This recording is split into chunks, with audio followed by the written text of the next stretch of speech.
ururka dib u dhiska Soomaaliya ee Somali Rebuild oo fadhigiisu yahay dalka Jarmalka ayaa deeq ari ah oo loogu talagalay ulxiyada dadka danyarta ah ka qeybiyay degmada Carmo. Arigan oo tiro ahaan gaaraya 60 neef ayaa loo qeybiyay qoysas danyar ah oo ku dhaqan degmada Carmo.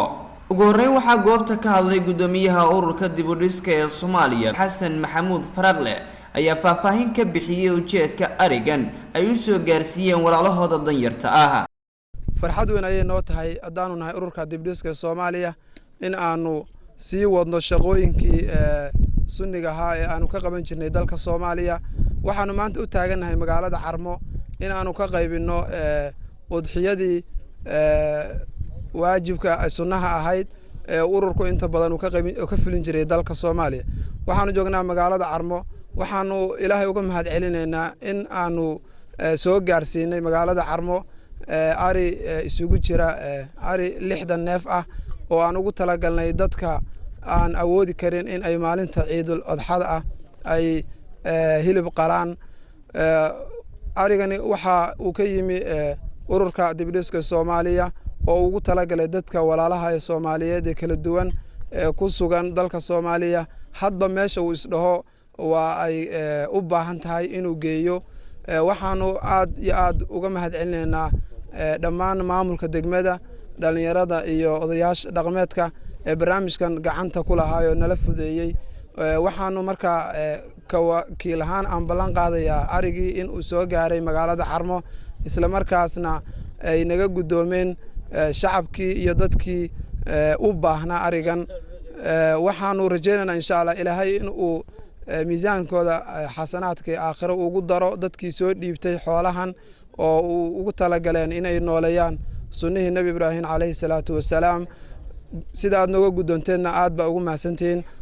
qaar ka mid ah dadka danyarta ah ee deeqdan gudoomay ayaa u duceeyay walaalahooda soo gaarsiiyay udxiyada. 60 neef waan soo gaarsiiyeen waana ka gudoonay insha Allah. waxaan kale oo waleeyahay baahidu waa badan tahay.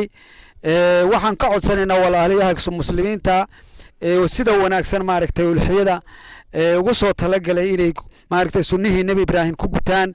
waxaan u sheegaynaa inay internet ka soo badiyaan waayo magaaladu waa badan tahay dad badan baa jooga baan u sheegaynaa. waxaana ugu ducaynaynaa insha Allah in maaragtay xasanaad iyo Ilaahay ugu amal mariyo oo maaragtay jidka siraadii kaga gudbaanay insha Allah. fiican iyo ulxiyada fiican oo ay ku talagaleen oo ay bixiyeen Ilaahay waajibaadkooda Ilaahay inuu siiyo. Ilaahay wixii muslimiin anagana waana soo gaadhay deeqdaas.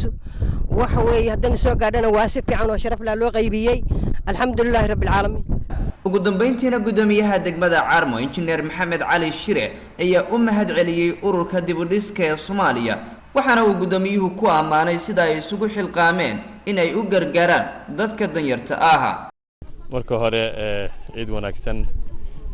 marka labaad anigoo ku hadlaya magaca degmada ahna gudoomiyaha degmada Maxamed Cali Shire waxaan goobjoog ka ahayn xoolihii ay soo dirsadeen dadka muslimiinta ah ee walaalaheena xafiiskooda wakiilka uga yahay Xasan oo ku yaala magaalada Carmo.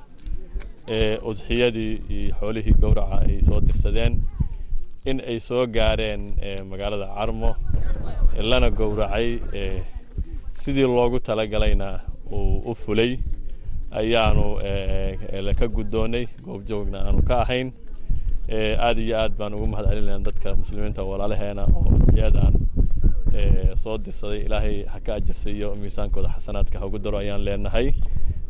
si kastaba ha ahaatee ma aha markii ugu horeysay oo ururka Somali Rebuild uu deeq noocan oo kala soo gaarsiiyo dadka danyarta ah ee ku dhaqan degmada Carmo iyo deegaanada ku xeeran. Maxamed Barre Saciid Maxamed Dadaal TV-ga dawladda Puntland degmada Carmo ee gobolka Bari.